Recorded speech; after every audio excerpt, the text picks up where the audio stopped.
And you need to tell them some of the songs that you're behind so they know exactly who you are. Well, as a writer and a producer of other artists, I did Stephanie Mills, You Know How to Love Me, What You Gonna Do With My Lovin'. Okay. Never Knew Love, Roberta Flack, Closer I Get to You, Back Together Again with her and Donny Hathaway. My own band, Juicy Fruit. Juicy. Oh, yeah. And You, Me, and He, and several others.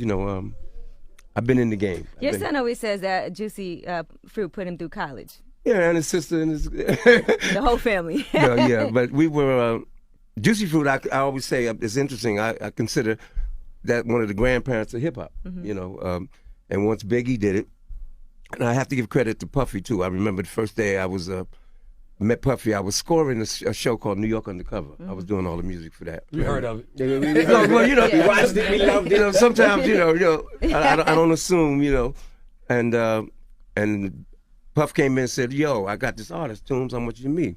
And he says, Biggie, and he brought him in, man, we hugged. Man, it was sweet, beautiful, man. And one of the things I said about Puff, we sat down, worked out a page and a half, and that was it. You get $1, I get 50 cents. And it was the best deal we ever cut. I haven't cut. Wow. Everybody else would be back and forth, No, Puff was straight up. And I'm not saying that just because I'm on Revolt. Was that the biggest sample of that record so far?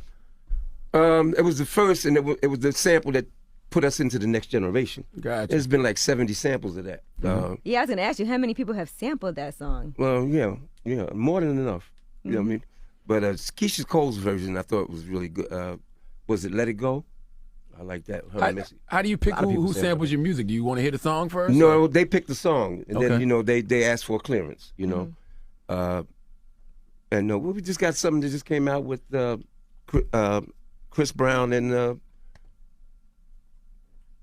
R. Kelly. R. Kelly, gotcha. Something called Juicy Booty. Do you mind? Do you mind about clearances, or is it just a matter if the splits are right? Well, the splits, I don't put I know no some more. people are like, no, you can't do secular music. Yeah, well, I ain't got that problem. You know what I mean? And it's about the cut, the splits on a song. How much of it that they're using. But like I said, it was important for me to make that reference about Puff. We sat down. My beef was, I don't know if y'all know about this. It was a big fallout. There was a song that came out called "Talking All That Jazz." Stetson Sonic. That was about me. Oh, really? Yeah. It was about sampling. Yeah, sampling, because I was doing a show. I used to do a co-host a radio show called Open Line here for about 20 years. And it was on BLS? Yeah. Okay. Yeah, I was one of the co-hosts, Bob Slade, Bob Pickett, and myself. And my only thing in that, we had a conversation about sampling. I said, I'm not against sampling. I'm just into, if you're going to sample my music, pay me. Pay me. That's all. Right. Goddamn But right. you got to remember, back then there was a big split, brothers and sisters, with music. And there was a breakdown of what I call the cultural continuity, man, between older blacks and younger blacks. Still going on today. Yeah, but back then, the music was the vehicle that really expressed that division. And I just said, pay me, man. I said, it'd be no different if I took your rap and put it on my song. That don't make it my song. So Daddy-O heard part of that and didn't hear the other half, which I said the deepest thing I heard that year was Bring the Noise, Public Enemy. But we worked it out. We're very good friends now. But that was the whole thing. It was a big... they were, we had old head black people that was running over records and CDs with. See Dolores talking a little bit. Yeah, please. But I wasn't from that, because I was into more about your children, your nieces, and your nephews are a reflection of you.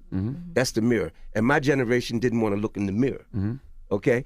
And I've always been against that, man. And it's like we started looking at y'all through other eyes, but it was our responsibility.